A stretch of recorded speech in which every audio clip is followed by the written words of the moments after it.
Good afternoon. Thank you for joining us for today's post-cabinet press briefing. Thank you for the reporters who have joined us here, and welcome to the viewing and listening public. I'm joined today by my ministerial colleague, Minister Stuart Young, Minister in the Office of the Prime Minister, and Minister of Energy and Energy Industries. Coming out of today's cabinet deliberations, Mr. Young has come to join us today just to bring some clarity to a few issues in the energy sector. So let me hand over to him. Minister Young. Thank you very much, Minister de Nobrega. Good afternoon, members of the media, to my cabinet colleague, and to all those who are viewing and listening to this week's post-cabinet press conference. I was mandated by the cabinet to come here this afternoon to address an issue because we thought it so important that should be attracting our national attention at this time. One of the most important companies for Trinidad and Tobago, certainly in the energy sector, is the National Gas Company of Trinidad and Tobago Limited. And unfortunately, we had a historical matter take place with the NGC recently, where unfortunately NGC posted some losses that we are quite disappointed in. Recently, in the Senate, the opposition raised a matter on the motion of the adjournment, asking the government to explain why it is that NGC, for the first time, recorded a loss of $2.1 billion for this financial year ended the 31st of December 2020. Unfortunately, on these motions, the minister responding really only has 10 minutes to get the story and the facts across. That was done, but there were certain things not captured in that short period of time. But more disappointingly, but not surprisingly, we then had a former Minister of Energy come out today and try to, as is usual on the opposition UNC side, try to cloud the whole issue and to throw all sorts of misinformation into the mix. So the cabinet has asked me to come here today and to set out, not for the first time, a number of important historical milestones that have taken place in our energy sector, in particular with the National Gas Company of Trinidad and Tobago Limited, who we will defend to the hilt as to what it is that they're facing. They're operating in a global environment. First of all, let me start off by saying, now through you, that the NGC Group did record a $2.1 billion loss for the financial year ended December 31st, 2020, which represented a $2.6 billion change from the restated profit of $500 million for the previous year. The performance for 2020 was adversely impacted by exceptional charges of $4.2 billion. So break that down into language that we can understand as lay people. Basically, the accounting standards in the preparation of financial statements required NGC to take certain hits on their balance sheet. And the largest hit is a particular contract that the NGC was forced to enter into by the previous administration. And that ended up in an onerous contract to NGC, and they had to write off $2.1 billion in the last financial year. What the accounting standards now require is if you've entered into a loss-making contract, you have to book those losses up front. If you know you're not going to be able to get out of a loss-making contract, take it on as a liability now and write it off of your books. This particular contract has ended up in NGC having to provide a provision of $4.5 billion. All right? So what you have is the NGC was put into a contractual arrangement that is going to cost them over the life of the contract this $4.5 billion, and the accounting standards dictated that NGC write off $2.1 billion this year. They also then did a reassessment of their infrastructure, had to take an impairment there of $1.6 billion. That is normal. And then this year alone, they had to book claims against them in the sum of $500 million from an accounting point of view. These were the main items. And I just want to explain to the population how we ended up in this position, because no amount of dancing, no amount of attempts at misinformation, no amount of attempts to extricate themselves will allow those who held office in 2010 to 2015 from taking the responsibility. This is how it works. They entered the country into a contract, finalized it in 2015, that was completely detrimental to NGC and the country. It is the only contract that that administration between 2010 and 2015 entered into. That's a record. No amount of dancing will ever change that fact. And now, to just remind you all, it was in December, actually the 2nd of December 2016, that I was authorized by the Cabinet to make a particular statement in the Parliament. And I went back and found that statement. This is the first time that we reported to the national community what had happened with respect to this contract and some of the difficulties that we found when we came into government. So I'd just like to remind you all of something that was stated, and it's on the Hansard on the 2nd of December 2016. And that was the government's statement on the government's renegotiation of the Mitsubishi Massey Natural Gas to Petrochemicals Complex project, the CGCL project, Caribbean Gas Chemicals Limited. During the period of 2010 to 2015, June 2010 to September 2015, the true position with respect to the availability and supply of natural gas to the hydrocarbon downstream industry in Trinidad and Tobago was not provided. That is a fact. During that time, there were serious gas curtailment issues.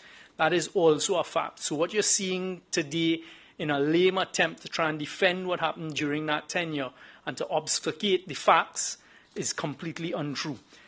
Upon entering office in September 2015, the government was immediately faced with the following. One, dealing with billions, not hundreds of millions, billions of dollars in claims from downstreamers who claimed they were not getting their full daily contractual gas supplies from NGC as a result of the ongoing curtailment situation. So when we're told, and I saw it referred to, that, listen, the gas production under me was at a higher level than it was, but you are already suffering gas curtailments, and rather than do something during that period to arrest the decline in gas production, nothing was done. And then it just continued sliding downwards. This government since 2015 has been working hard, as I'll come to in a short while, to get gas exploration and production back up. So the first thing is we were dealing with billions of dollars in claims from downstreamers for gas curtailment. Two, expired contracts between NGC and downstreamers, leaving a situation whereby disputes arose due to no long-term contracts being in place to govern the volumes. So again, you hear them screaming about point leases, point leases, point leases. This started in that period. They were not renegotiating gas contracts through NGC for the plants at point leases. We had to face that when we came in. There was a failure to commence negotiations and discussions with respect to a number of both upstream and downstream contracts. So again, NGC would not have gas to supply if they don't have the upstream contracts supplying them gas that they can then sell to what we call the downstreamers. There was no plan to deal with the alleviation of gas curtailment situation that existed. This is where it gets very disturbing. It was on the 14th of September 2015, a mere 5 days after the government was installed, that we were approached by a shareholder in this project for the provision of an opinion by the Attorney General with respect to the legal documentation for this project. When files at the Ministry of the Attorney General were perused, they reflected that pressure was being placed on the public servants at both the Ministry of Energy and Energy Affairs and the Ministry of the Attorney General on, and these are the important dates, Friday the 4th of September 2015. That is the Friday before a general election. You have reflected in the government's files at both Energy and the AG's office that pressure was being put on the public servants to hustle this contract through. Also, on Monday, the 7th of September 2015, pressure was being put on the public servants at the Attorney General's office for the Attorney General to be able to sign off on the final opinion that would have cast this in terms where we would not have been able to do anything. So those are the important dates. Let the former ministers, Attorney General, and I'll come soon to the Minister of Finance, deny, because the documentation is there. I actually have the files from the Attorney General's office and the Ministry of Energy. But for other reasons, I wouldn't release those files because there's a lot of confidential information in there. But on Friday, the 4th of September, and Monday, the 7th of September, which was the actual general election day, you had the public servants in the Attorney General's office being put under substantial pressure for them to agree that the Attorney General should execute an opinion for this project, the CGCL project. The public servants at the Ministry of the Attorney General resisted this pressure, and the opinion of the Attorney General was not signed. God smiled on us. God smiled on Trinidad and Tobago. The former Prime Minister turned the sod for this project on the 1st of September 2015. Work out the timing. So Mrs. Kamala Persad-Bissessar turned the sod on the 1st of September. Public servants being put under pressure on Friday the 4th of September and Monday the 7th of September to sign off on this deal and cast it in stone. However, we discovered that there were a lot of causes for concern that potentially exposed Trinidad and Tobago to billions of dollars worth of claims coming out of this single contract that they were putting pressure for persons to sign on. An inspection of the files at the Attorney General's office revealed that the legal officers in the Solicitor General's office did not agree to the Attorney General issuing the requested opinion.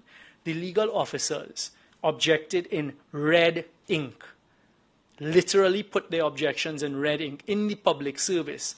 That is the highest level of objection that is possible to what had been agreed to previous to September 7, 2015. The legal officer wrote, and I quote, "I am of the view that no legal opinion should be given as per my comments," unquote. And they went on to provide the reasons why. These warnings were coupled with written warnings issued to the former Minister of Finance and the former Minister of Energy that the agreements that they were proposing to be entered into exposed NGC to claims, damages, and losses. So to read that same former Minister of Energy saying he really didn't know all of the details, etc., and I have the letter here that was written to him and the Minister of Finance, I want the population to understand how far-reaching persons would go to try and mislead us with respect to the malfeasance, the negligence, and the destruction and dissemination of the energy sector in that period of 2010 to 2015.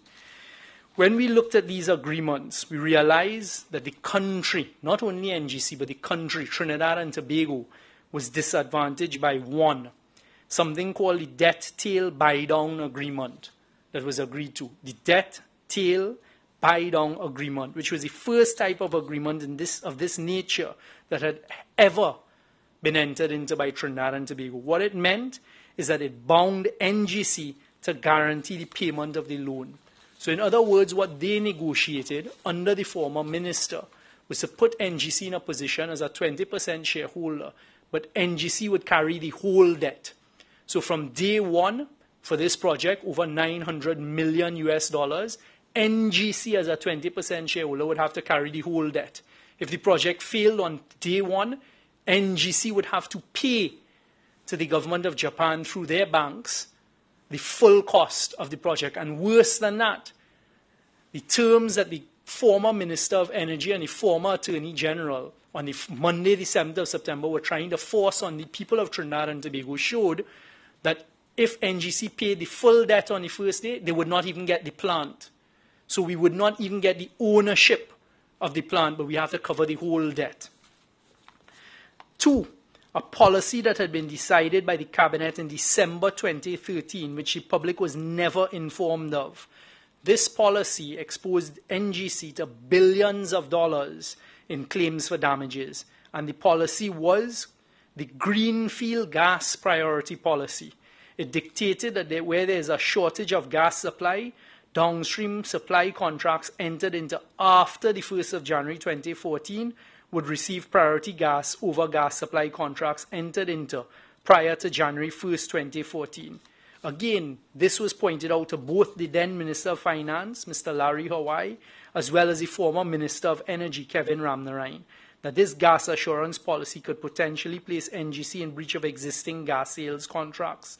The warning was ignored, and the former government proceeded with the policy which exposed NGC to billions of dollars in claims, especially in the climate of the gas curtailment that was then taking place. So again, in the dark of night, this former minister went to Cabinet, changed the whole gas allocation policy for Trinidad and Tobago. We, the population, had no clue about it. We were shocked as a new government coming in September 2015 to finally discover this had been done.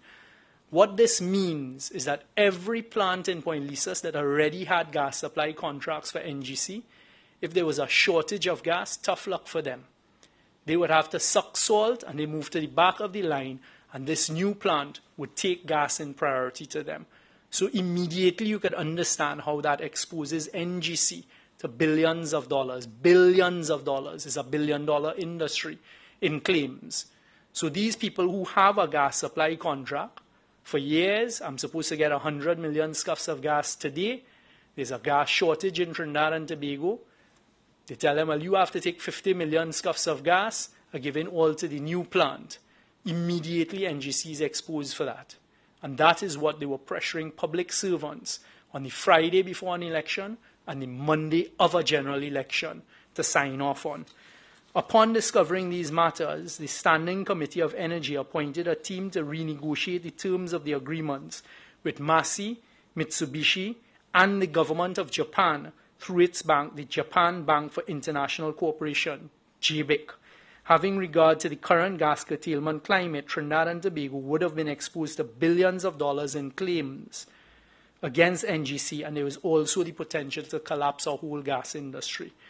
The cabinet appointed, via the Standing Committee of Energy, myself, as Minister in the Office of the Attorney General, as well as Messrs. Jerry Brooks and Professor Andrew Jupiter, to go off along with a team of technocrats and work out how we were going to extricate NGC and the people of Trinidad and Tobago from the only contract that was negotiated in that 2010 to 2015 period.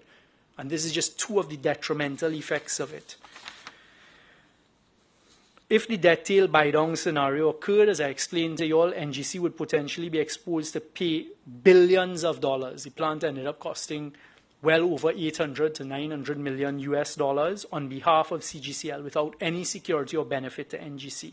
After many months of negotiation with Massey, Mitsubishi, and JBIC, the government of Japan Bank, which included a turnaround trip to Japan in April 2016. In April 2016, the same cabinet-appointed team of Brooks, Jupiter, and myself, appointed by the cabinet, went to Japan on the 24th of April and returned to Trinidad and Tobago on the 26th of April. That was the level of commitment of this government. So it wouldn't be like trips of the past where people go and they enjoy themselves. No. It was literally jump on a plane, arrive in Japan, negotiate with the government of Japan, and return immediately the following day. So from the 24th to the 26th of April, this team went and renegotiated with JBIC and the government of Japan and Mitsubishi. And this then allowed the government in August 2016 to execute amended agreements which have protected NGC, by extension the people of Trinidad and Tobago. We also rescinded that greenfield gas priority policy and renegotiated the effects of this removal with Massey, Mitsubishi, and Japan of the debt tail buy-down. That was renegotiated. We dealt with the greenfield gas policy and protected via a number of other mechanisms. Understand we came in when we faced already executed documents. One of the most difficult things we had, and thankfully it was because of the level of good faith that the government of Japan had with the government of Trinidad and Tobago, that team managed to negotiate, along with cabinet backing, the extrication from the debt tail and also the greenfield policy. The documents were already signed. All that was needed is the Attorney General signing a standard opinion that would have consummated everything, and it would have been too late. The gas sales contract and the volume of gas and the cost of gas had already been negotiated under the former minister. There is nothing that we could have done at that stage to extricate us from that. So to come today and to try and remove themselves from the responsibility of the disaster, the decimation, as I call it, of the energy industry through this single contract is completely misleading and an attempt to moonwalk into the shadows and disappear that we cannot allow. So that is what had happened under the government with respect to that. I have here in my hands a letter dated the 24th of February 2015. Remember, I'm telling you all about what was going on the Friday in September before an election, Friday the 4th, and the day of the elections on Monday the 7th of September 2015. I have here a letter dated 24th of February 2015 by the National Gas Company, signed by the then president of the National Gas Company, Mr. Indar Maharaj, as president, addressed to Senator the Honorable Larry Hawaii, Minister of Finance and the Economy, copied, the first person copied too, Senator the Honorable Kevin Ramnarine, Minister of Energy and Energy Affairs. This 5-page letter sent by NGC in February 2014, before the documentation was executed, set out very clearly all of the red flags, why they should not have pursued what they pursued, that has led to this booking of the first part of a loss by NGC, as I told you all a short while ago, of $2.1 billion in the last financial year. And that is why I say, without any hesitation or without being any fear of contradiction, that they were fully responsible for this. We did the best we could to save Trinidad and Tobago, negotiated some other onerous terms that saved us billions of dollars in claims, but couldn't fully rescue us from this. And this is why NGC suffered the loss. And let them come and deny otherwise, with facts. So on the 24th of February 2015, Larry Hawaii and Kevin Ramnarine were written to. On December, I'll just touch on a few important issues. They say it was on the 4th of December 2014 that Cabinet approved the draft project agreement in respect of this project. So in December 2014, Cabinet approved it, the 4th of December. NGC was only told by letter on the 29th of January the following year. What's the reason for that delay? And they then said, you all are telling us on the 29th of January that NGC has to take a 20% shareholding in this project, the CGCL project. The letter goes on to then set out 1, 2, 3, 4, 5, 6, 7, 8 main red flag items, red alert items, why this is not a good idea.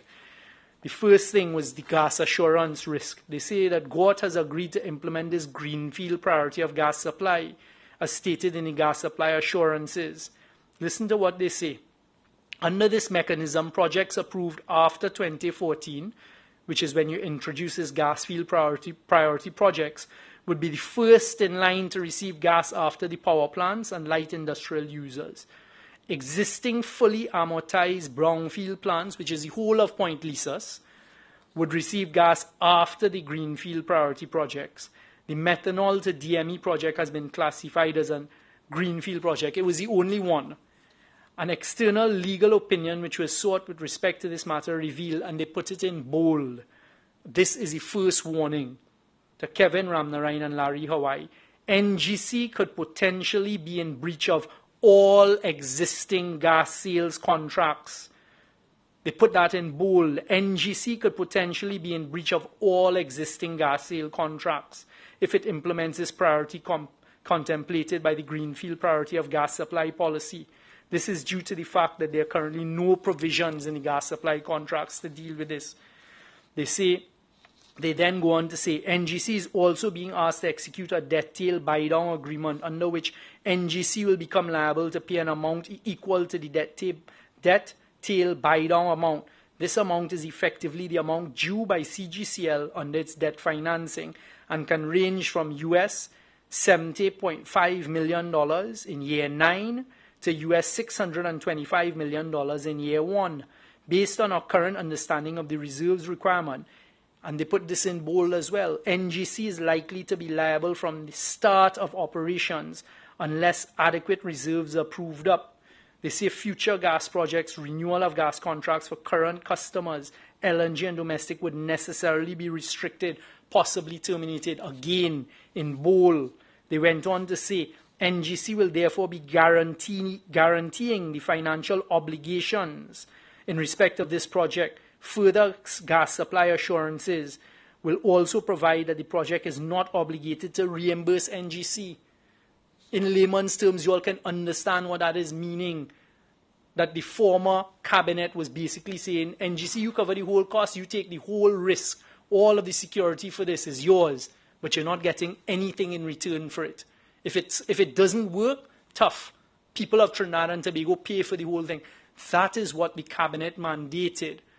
That team to go and renegotiate with the government of Japan and Mitsubishi, which we successfully did to extricate us from that, and we cancelled the Greenfield.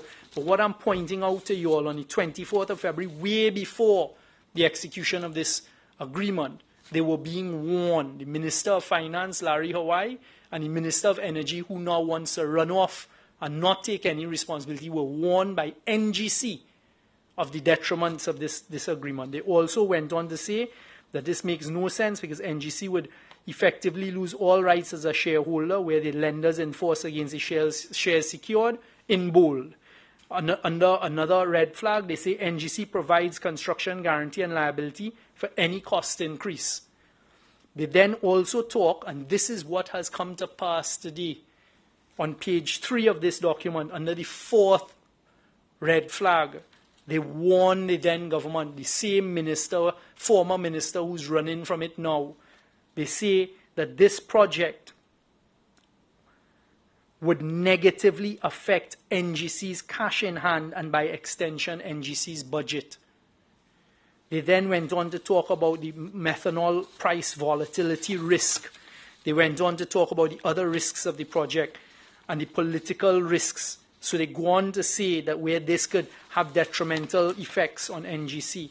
That's on a letter. That doesn't include all of the ink, the red ink that I told you all about, that can be found on the files of the Ministry of Energy and the Ministry of the Attorney General. That doesn't extricate them from the pressure they were putting on public servants on a Friday before a general election that was held on the Monday, and the continued pressure on the Monday. So to come now and try to say, don't blame the UNC. It's not a matter of blaming the UNC. It is stating the God-given facts that cannot change. You can't rewrite history. What they did there has led directly to the unfortunate loss that NGC has had to book. Add to that the $500 million in claims that NGC also had to book this year, all flowing out of this one negotiation that they did. They like to talk about what they did to the energy industry. In 2010 to 2015, they decimated the energy industry of Trinidad and Tobago. The one deal that they negotiated, the one deal that the former Prime Minister, Mrs. Kamala Persad-Bissessar, went to turn the sod for on the 1st of September with a general election on the 7th, has cost the taxpayers of this country billions of dollars. And if this government didn't renegotiate the way we did, it would have been even more billions of dollars.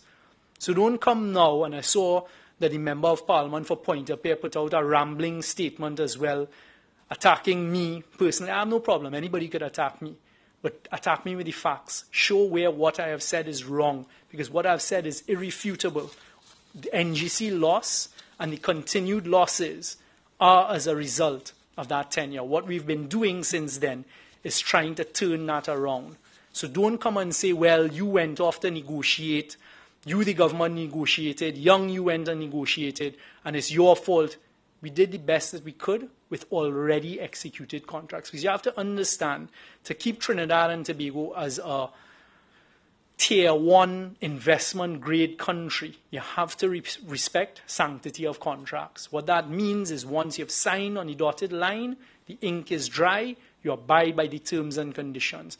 However, we have managed on a number of occasions through proper engagement with whoever's across the table, be it the BP, the Shell, the government of Japan, the EOG and others in the downstream industry, to renegotiate terms to more favorable terms for Trinidad and Tobago. So that's the first thing I wanted to talk about. The next thing is, and I made this statement in Parliament, the only other negotiation under UNC government, which was under Finbar Ganga, as far back as that, was when they renegotiated for a plant that was supposed to be built in Labrie. So they negotiated terms for a plant to be built in Labrie. Of course, you give it more favorable terms because you want it out of Point Lisas and built in Labrie. What then happened after they negotiated those terms is the plant was built in Point Lisas. They never renegotiated the terms to a Point Lisas plant now. This has led to what they did here with CGCL, the loss of, unfortunately, arbitrations by NGC because it set a precedent, and that led to hundreds of millions of dollars in claims.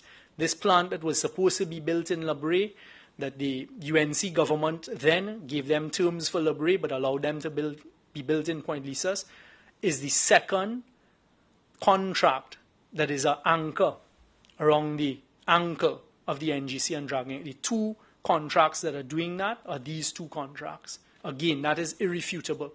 Those are the facts. That is why I said what I said. That is why the government's position is, well, we're not crying about spilt milk. We've got on with it.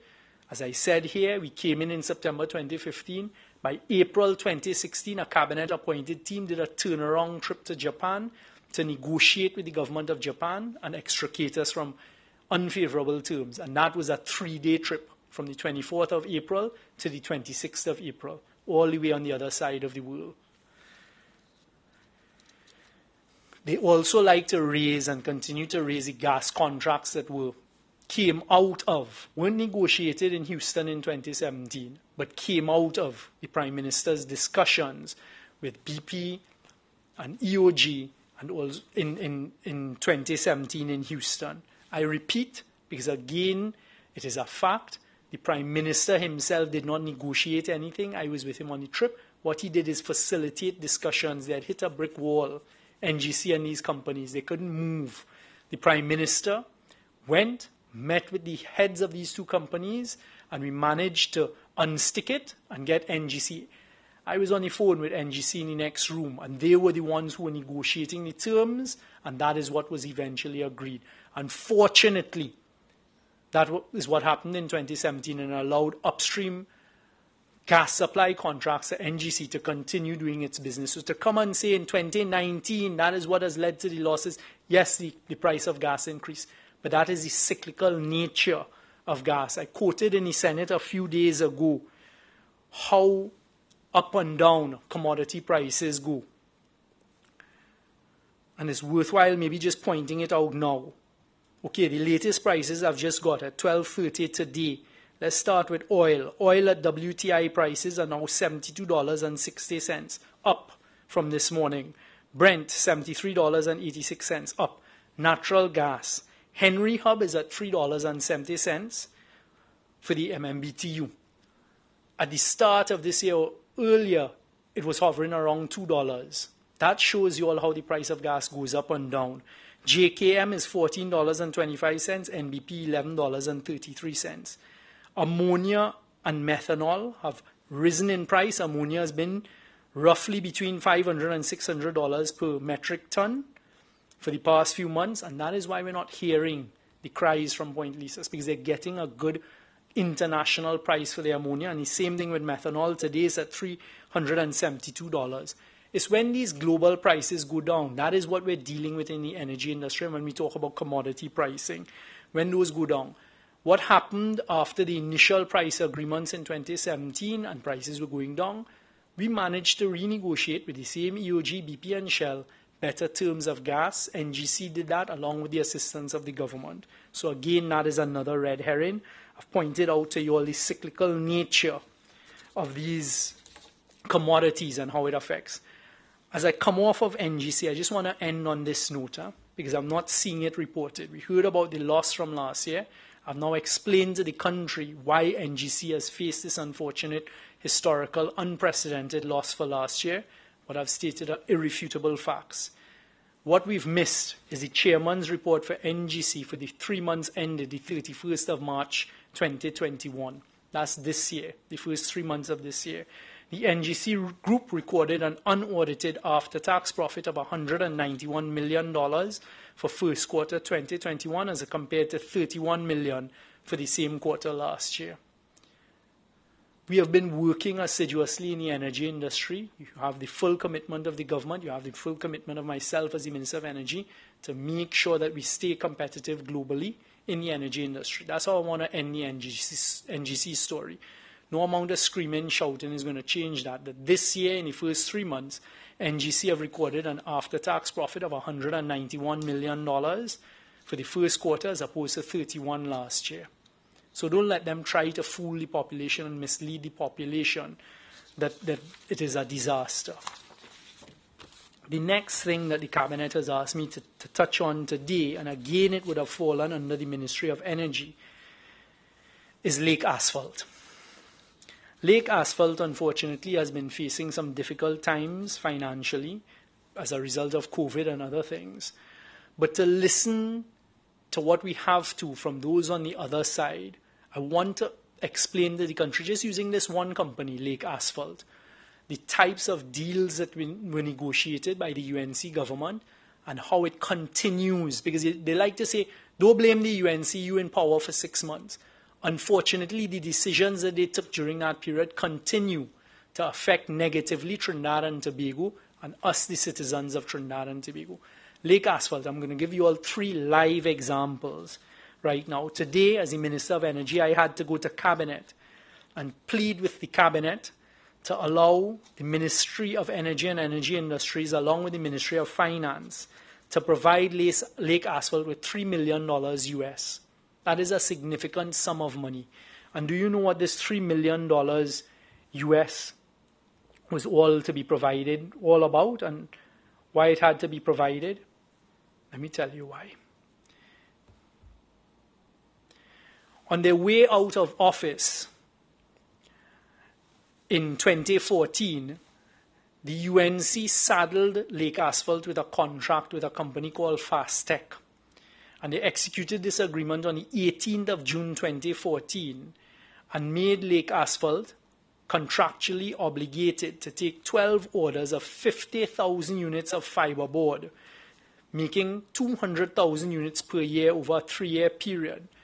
They basically entered into an exorbitant contract for the supply of fiberboard to export product from Lake Asphalt. Looking at Lake Asphalt historically, there is no way they could have utilized all of that board. So as usual, it's an inflated contract. We came in, Lake Asphalt resisted this contract because it made no commercial sense. Fastech sued Lake Asphalt. They succeeded at first instance and got a judgment, and the judge ordered that they pay $3 million US. We have instructed Lake Asphalt to appeal this decision. It has been appealed and to seek a stay of execution. But in the meantime, the taxpayers have to step in again as a result of a UNC contract, UNC procurement style, overinflated, and saddle the taxpayers with a $3 million US claim. That's the first one, just with Lake Asphalt alone. The second one is when we came in, again as an administration, we found that sometime in late February 2015, Lake Asphalt issued a request for proposals for a design build of a new administrative complex in Labrie, and that they selected a certain contractor for this complex in Labrie. They then awarded a contract for the sum of $101 million, almost $102 million, in April 2015. Listen to this date. On the 25th of August 2015, Lake Asphalt was then instructed to issue a letter of acceptance, accepting the project costs to this contractor, and made an immediate payment of $18 million. You hear that date? 25th of August 2015. Remind yourself of the type of activity that was taking place in that August 2015. Remind yourself of EMBD and the claims that are before the courts, and the former Minister of Housing, who's a defendant in claims before the courts for all that was going on in this period of August 2015, less than a month before a general election. Hundreds of millions of dollars being borrowed and just given out in contracts with sums of money being paid out front. We came in, we faced that, we stared it down, fought it, managed to renegotiate through the lawyers, and extricated ourselves at some level of loss to the people of Trinidad and Tobago because of those contractual arrangements. I'm told that there is a third one to do with Lake Asphalt. I haven't been provided with all of the details of it. Again, another contract entered into in that period of time that has significant liability for Lake Asphalt. Those 3 contracts alone have sunk the taxpayers of Trinidad and Tobago, coming out from as innocuous a company as Lake Asphalt of Trinidad and Tobago in that period by this former administration and the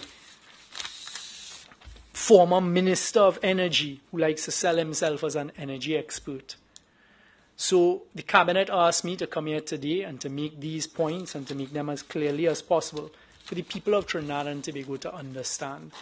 These are the difficulties we continue to face, and it's not a blame game for us, it's not a shifting of responsibility because we're dealing with it frontally, but for the population to understand the difficulties that are faced and why there's a headline, Young blames UNC for NGC's $2.1 billion in loss, that historical loss, and where the responsibility for that lies, and at the feet of those people who were written to on the 24th of February 2015, the Minister of Finance, Senator Larry Hawaii, and this gentleman, Kevin Ramnarayan, the then Minister of Energy and Energy Affairs.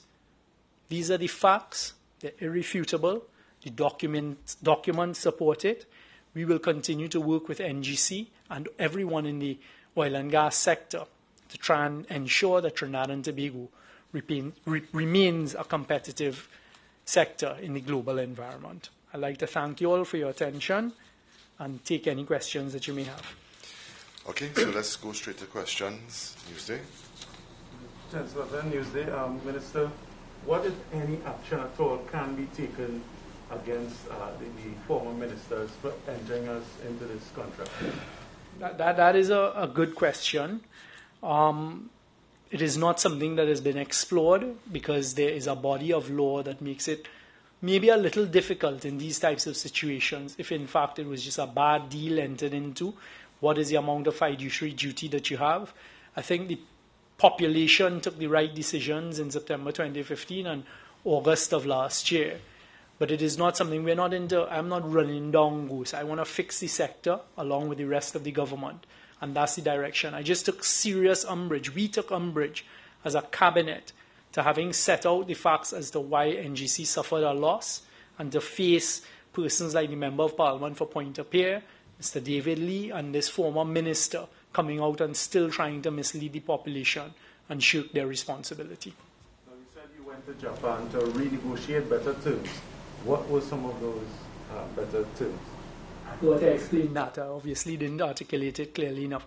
The main terms that we were able to renegotiate and get us out of was this greenfield gas policy. So we were no longer saddled as a country with the obligation to allocate whatever gas there was to this plant and then the rest of Point Lisas. The government of Japan agreed with us. They understood the position and allowed us to back out of that. And the same debt tail agreement that I referred to, which would have meant that we were responsible as the citizens through NGC for the plant from day one. If everything was lost, we had to pay all of the money and get nothing for it. Those were the two main areas of renegotiation. And don't underestimate the value of reversing that decision on the gas allocation, because it immediately opened up NGC to billions of other dollars of claims because of the curtailments of gas, meaning the gas shortages that it was facing at the time and continued to face. On the issue of the renegotiation, you mentioned that there needed to be some maintenance of the sanctity of contract. But was there an expectation that something like this would crop up in the renegotiation stages? And also, the change in accounting standards, right? How then was that being treated before the change in the accounting? Okay, let me start with the renegotiation. It was a very difficult renegotiation because the first pushback was sanctity of contract. The first pushback was, but these are already executed contracts. All we're waiting for is a formal opinion from the Attorney General on the financing documents. We managed to use that to leverage it, and it really was leveraging the good faith that was built up in these negotiations. And they stared us in the eye, and they knew that this government of Trinidad and Tobago, post-September 2015, was doing the best it could and had found itself in difficult circumstances. So kudos and thanks to the government of Japan and the Mitsubishi Group for allowing us to find the wiggle room to renegotiate out of those two very onerous terms. They could have taken us, as came up in discussions, to the international courts of arbitration and gone down that route into litigation. And as a lawyer, they probably would have succeeded because of the sanctity of contract. Sorry, yes, I am not an accountant, and what I have found is the international accounting bodies change their accounting standards very frequently, too frequently as far as I'm concerned. And this one is that if you've entered into a deal or you know you're not going to recover money or it's a bad deal that's going to cost you, book the loss now. And I think what that is to do is to protect people, so when you're looking at the accounts, you have an accurate reflection. Otherwise, you may be thinking it's profitable, and then the house of cards comes falling down, that stack of cards comes falling down. I believe that's the policy behind it. It would have been known, because by the laws of impairment, etc., they would have known that at the time, but this is just how it has come up now, because the contract, you all know that it started up within the last few months. This plant has finally started up, so that's where the losses start. One final thing on that point. A lot was said about the former ministers, but in the response, one of the things I think Minister Ramnaran said was that there are people at the NGC who advise ministers because there's a lack of interference, generally. And those same people are still advising now. So, so the culpability there, does it lie with those people who are advising? So, thank you very much for that question, Kamal. You see this letter? This letter dated February 24th, 2015. I wish I could give you all this, but I can't, because it contains, I can't give it to you because, of course, it contains all sorts of terms, and you wouldn't want competitors to get hold of it in a commercial environment. This disproves what he said. So to say, look, this is done by the technocrats, we had nothing to do with it, etc. This is the technocrats sending the biggest red flag and warning they could. They put things in bold. They pointed out very simply here to the Minister of Finance and the Minister of Energy and others. These are the difficulties we see with this. So to, as usual, throw people under the bus, it simply doesn't work like that. You can't extricate yourself. I also took the time to read out, it was on the 4th of December 2015, the Cabinet approved the draft project agreement and only told NGC on the 29th of January. Read into that, where this thing was being driven by. When they were turning the sword on the 1st of September 2015, I'm sure the technocrats weren't around. When the technocrats were being pressured on Friday, the 4th of September 2015, and Monday, the 7th of September 2015, by these same ministers and the then Attorney General, they couldn't blame them then, could they? Thank you. Terry Brown, Campbell, TTT News. Has government conducted any forensic auditing into any of these contracts, including the ones with Fastech and the other companies? I don't think, not as far as I'm aware. I mean, the Fastech contract is something I only became aware of within the last few weeks as the Minister of Energy, because of this decision that was handed down, and that Lake Asphalt needed this government backing now for the $3 million US. And I don't think any forensic look into that has taken place.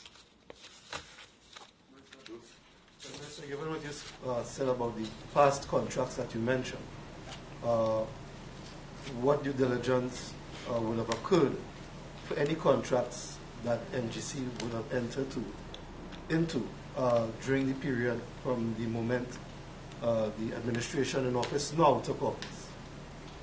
Due diligence into what? Past contracts or the current contracts, etc.?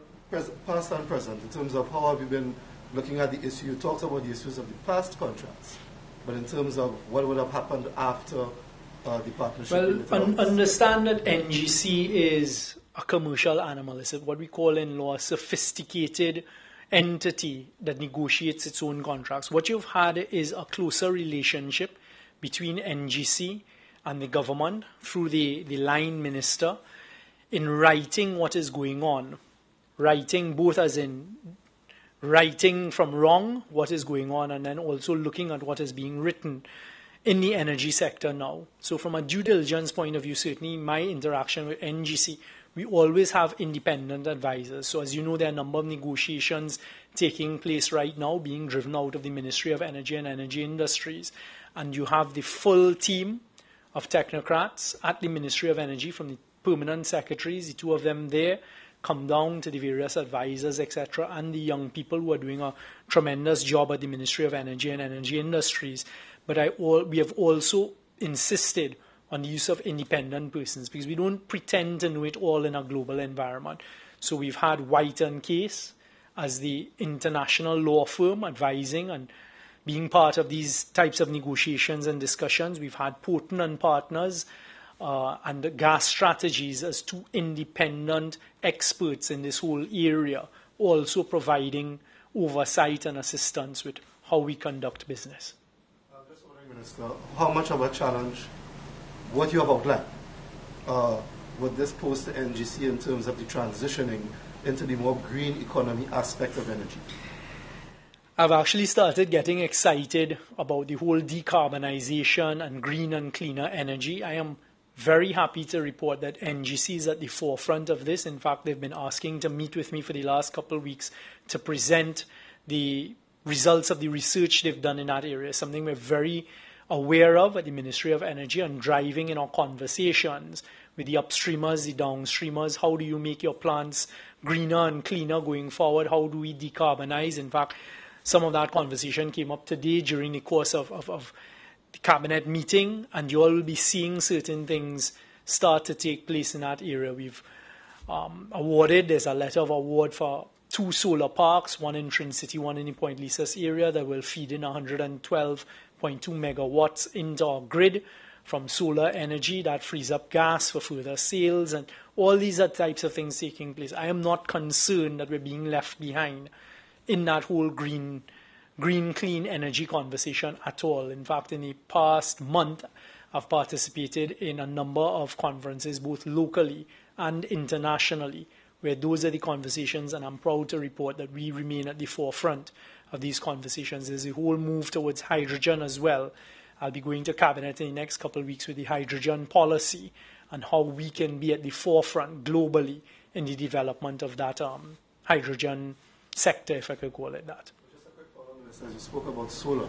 There's still the outstanding issue of domestic use of solar panels and so on. I heard about that. Yes, I heard about that I did a radio interview this morning, and that was raised with me. I will be raising it with the Minister of Public Utilities to find out where is the bottleneck. What is it that we need to do? Is it legislative? Is it administrative? To sort of open up to the domestic market, that we can use the solar panels easily in our homes, for example, to your water heaters and this type of thing, and get that permission. I only heard about that this morning, that there is some bottlenecking and some level of difficulty for citizens to be able to access it. So I am going to have that conversation with the Minister of Public Utilities. Jensen. Minister, speaking of opening up, is there any consideration to allow private entities, because we're talking about allowing for fuel prices to be set by various gas stations, for private entities to import gas for themselves? We've spent some significant time over the last week discussing in Parliament and out of Parliament this whole fuel liberalisation. The answer is no. At this time, we're going to stick with PARIA being the importer of fuels into Trinidad and Tobago. I can assure the population that PARIA is getting very good pricing on the international markets for the fuel that they're importing. For example, one of the questions that was asked of me, I think in the last 24 hours, is does PARIA purchase directly from a refinery or from traders, and why? The answer is PARIA purchases from traders. One, because refineries weren't prepared to offer them as a new startup company credit, but that has worked out to our benefit, because when you go to traders, you get better prices than if you're locked in, because a trader may have cargo that someone else was taking, they get stuck with the cargo and they want to sell it at a discount, etc. And those are the types of arrangements PARIA has been able to enter into and bring better, cheaper fuel prices for us here in Trinidad and Tobago. So that's a long answer to tell you no. At this stage, we're going to stick with PARIA being the sole importer of fuel. And you say at this stage, any I can't predict the future, gents. I don't know what will happen. I mean, one of the areas I'm looking at the Ministry of Energy Industries, but looking at personally that I want to take to the ministry and then to the cabinet, is the future of electric cars. So in the past few weeks, I've been looking at that and doing my own personal research. How does a car charging port work at your home, at your office? And the price has come down tremendously to what we were told as a cabinet a year, 2 years ago. I mean, you can literally plug these things into your household dryer socket and charge your car. And so the technology is speeding up. What that then means for gas combustion engines, I can't predict that. I don't know what is going to happen in the market. At this stage, we're clear our policy is Paria will continue to be the sole importer, and we will do the best we can to let the benefits of the low or high prices meet us at the pump. If you would allow just to touch on the NGC issue, when the PNM came into government, they said that NGC was cash-strapped. They said that the former government would have spent a lot of, if not $16 million out of their cash reserves. So the question is now, how would NGC be able to finance this $2.5 billion?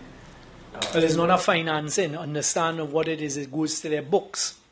So what they had to do is write off. They had to book a loss of these billions that resulted in, even though they had a profit before, they had to deal with the claims and deal with the asset infrastructure revaluing and to deal with that particular contract. They would have been in a profit, but what they had to do is take a loss. Come on. Just to go back to the issue you mentioned earlier about the gas supply contracts, so separate issue away from NGC in a sense. We know that some plants at Point Lisas had to close or shut down some of their operations, Proman and so on. And one of the sticking points was potentially too high a price. Where are we on those? I appreciate that question and why I'm smiling. The last year has been a difficult year in this cycle. All right, so at the start of COVID, when COVID hit the global economy in last year, March into April, you actually had huge economies shutting down their production. And when they do that, it affects the prices of ammonia and methanol. The way these gas contracts are set up is you get a gas supply, you have to pay for it. Persons didn't want to sell products at those low prices, so they didn't want to produce products at those low prices. The same thing earlier this year, when you were seeing certain plants taking strategic commercial decisions to pull back from production, to shut down and say, look, we're doing turnarounds, we're doing maintenance. It really does have, it is because of the direct effect of the price of their product that they're paying. That's why I pointed out the price of ammonia and methanol now. And notice you're not hearing any noise from down in Point Lisas. The truth is because they're making serious money, because the global prices of these products are high. NGC managed, to their credit, to negotiate and settle a number of gas sales contracts, Stringent and some others, including out of the Proman group. And there's just a few to be done. But what is going on there is right now the prices are high. So when prices are high, you never hear complaints, people making money. It's when the prices go low. And then they say, well, they look around, how do I cut my costs? They always want to come and ask us, the taxpayers of Trinidad and Tobago, to bear the brunt.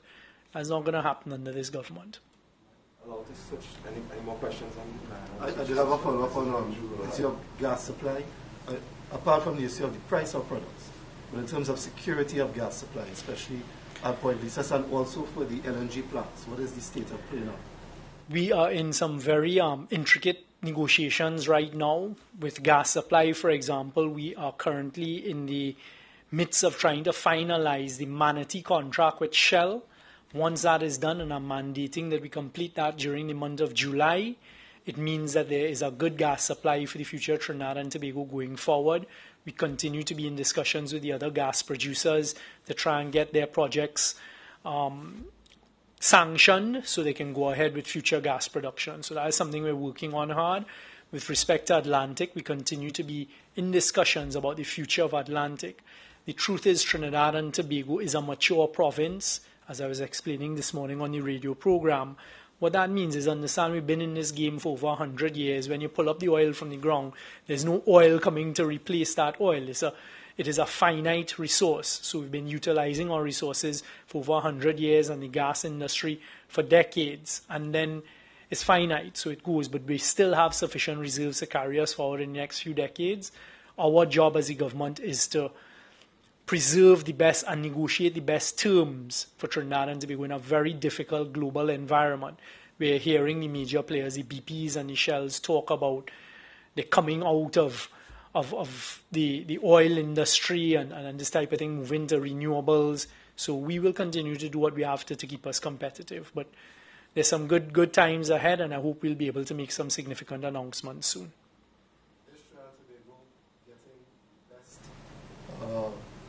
In terms of the share in terms of these agreements with BPs and Shells and so on.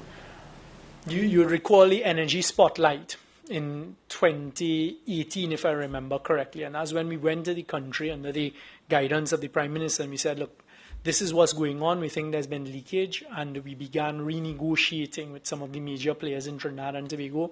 We've gotten some great returns.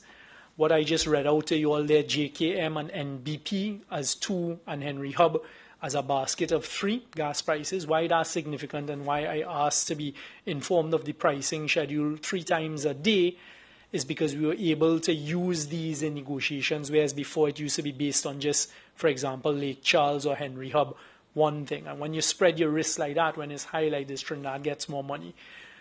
But it is a cyclical nature. You're going to be making money today, and then tomorrow the world could collapse, as you all remember last year, where WTI was less than $1, which means, in theory, people were paying you, look, I don't want the oil anymore, come and take it, I'll pay you to take it away, as opposed to I'll sell it. That's the reality of our global commodity market. So we're doing the best we can, that I'm sure of. The resignation of the WASA CEO, did that come up in Cabinet? No, it did not come up in Cabinet. I saw the Minister put out a release on that, and I'm sure the Minister of Public Utilities will deal with that in the full of time. Yeah. I want... Yeah. The explosion. Ladies. Thank you. The explosion with Mekong. Is there the investigation into that? We've heard nothing. There are 2 investigations, as you know, taking place with respect to this unfortunate explosion in Nikwan. That, well, possibly 3. From the government's perspective, you have 2, one out of the Ministry of Energy Industries, and one out of OSH, who's our safety expert as the state, and they continue to do their work. There were some preliminary reports, etc. But right now, I believe Nikwan is working hard. They're not going to be allowed to restart until they get the green light from those 2 state entities. And as the Minister of Energy, I am not certain where it has reached now, but I know they cannot restart until we give the green light, and we won't give that unless we're satisfied it's going to be a safe operation. Is there possibly 3 investigations? Was it 3? Well, the third would be, I assume they are doing their own investigation. I mean, if I were them, I'd want to investigate, find out what caused it, identify the problem, what are the solutions to that, and then start to put that in place to get the green light to go forward. No. I wanted to switch away from energy for a little bit to talk about something that was raised, I believe, in January of this year when the issue of tax exemptions on vehicles came up. At that time, there was a proposal by the Prime Minister to put a cap because at the time the optics did not look good. And therefore, we are in July. Is there any update on that? I see that this conversation has reared its head with me at the forefront of it. No, the answer is proposals were made. They continue to be before a cabinet subcommittee. And, you know, I just like to say is a little unfortunate. And the person who moved the motion, if I may call it that, the member of parliament for Urupuch, Rudal Munilal, I found it so ironic and so hypocritical of him. And I mean, he was calling my name, so I am allowed to respond. The identical vehicle is what he drives. He is driving the identical vehicle. And I asked the question, I said, but how come, where does he get the money to afford these things? Because as far as I know, I don't know what work he does, what he does professionally since he left office as a minister in 2015. We are very conscious of the conversation. It rears its head every so often, and this is something that we are aware of, but we're not detained by. The Cabinet Subcommittee deliberations, what takes 6 months to address on a matter like this? Well, it comes down to a number of things. I mean, it is, how do you look at it? Is this really something that is a priority item right now? What is it? What are the effects of this and this type of thing? I mean, there are a number of things that we look at. The truth is that it is not currently at the forefront. And just one other thing on this. I mean, it's a book and it's available for all politicians or all members of parliament, from my understanding. But from an optics standpoint, considering the pandemic that we are in, there are people who are suffering. Is now the right time to avail ourselves of that benefit? Well, I mean, and that's a good question. I mean, you're asking it of me, and I am one of the persons who availed myself of it, I can tell you that I did not utilize it prior to this. I mean, had something on order last year, well before the elections in, I think, March of last year, and that's when the pandemic raised its head, and I felt at that time and took a personal decision. Now is not the time. Cancel the order and just backed off until this year, and when things were looking up and everything was sprightly and we were all moving along and in a direction, and then took a decision. So I stand by that. I want to just put on record, it's not only politicians who are entitled to this. Politicians pay tax. We are not tax exempt. Public officers across the board, when you look at certain levels and other, they also have certain vehicle exemptions. Judges, tax-free, and exemptions on their vehicles and this type of thing. It's very easy to always focus on the politician and say, you shouldn't do this, shouldn't do that. But I know for a fact I work 24/7. I mean, there's never a point in time when someone can reach out to me and not get me and not dealing with, to the best of my ability, service the country. That's what it is for me personally. And I really don't think we could be faulted for that. And sometimes, depending on the context that you put on things, you could spin it a certain way. And I certainly didn't mean to offend anybody, and I make no apologies for it. I'm very conscious of what is going on out there, and I will continue to do my best to serve the people of Trinidad and Tobago. All right? I normally call you Prime Minister. Minister, you're moving away from all of that. There's a restaurant that rebranded itself, and it's calling itself a marketplace now, and has opened up on the avenue. What, if any, thoughts do you have? I think, okay, I was just reminded by one of my colleagues that is all traveling officers. I think I just made that point when I was responding to Kamal. I am not 100% certain of what you're referring to. I spotted something as I was waiting for you all to come into the room. All I could ask people to do is just respect the law, all right? A spade is a spade, a duck is a duck, a rabbit is a rabbit. If you're a rabbit and you feel by putting a duck feather on your back, you become a duck, you're going to get yourself in trouble. So respect the law. If you know your restaurant and you've been selling food as a restaurant for all the time, and in particular a takeout restaurant, don't just go and put some, I don't know, I couldn't spot what it is, and call yourself a market. All right? It just doesn't work like that. That's form over substance. And you will get yourself in trouble with the law. These regulations are made for public health safety. I keep repeating, it's not, the government doesn't want to stop people from doing things. They're doing this because we get advice from the public health experts who have given us good advice for the past year plus, and looking at the science and doing our own reading, etc.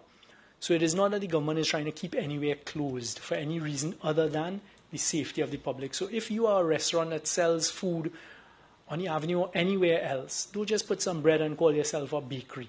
The police will have a good case against you. You're breaking the law, and what you're really doing is you're spoiling it in a Peter pay for Paul, because when you go down that road now, what is going to happen to all the people who are abiding by the law, waiting for things to reopen? Jude, all right? We'll close with you. Because one imagines if they do a sort of a restructuring of their business, they would have to meet certain criteria or get approvals, or... Jude, that is smart manism. It's not about, as I just said, and I'm trying to articulate, it's not about these people. You're not restructuring your business. We understand the difficulties. Believe you me, I understand that you interact with people. We know that persons who work in these restaurants are hurting. We know that persons, you have your rent to pay, you're suffering as a tenant and these types of things. We want to get things restarted, but it has to be done in a safe environment. When you take those types of decisions and you break the ranks and you go take us in outside there, you're not doing the right thing. You're hurting other people. Don't go and break the law and spoil it for everybody. I think we should end on that note. Yeah. But I just want the population to understand that we are very aware of the difficulties, and we're trying to get us back there and that sort of thing. And I'm sure the Prime Minister will address us on that on Saturday. Okay? Thanks, everyone. Thank you for coming out. Thank you to the viewing and listening public. We reach home safe.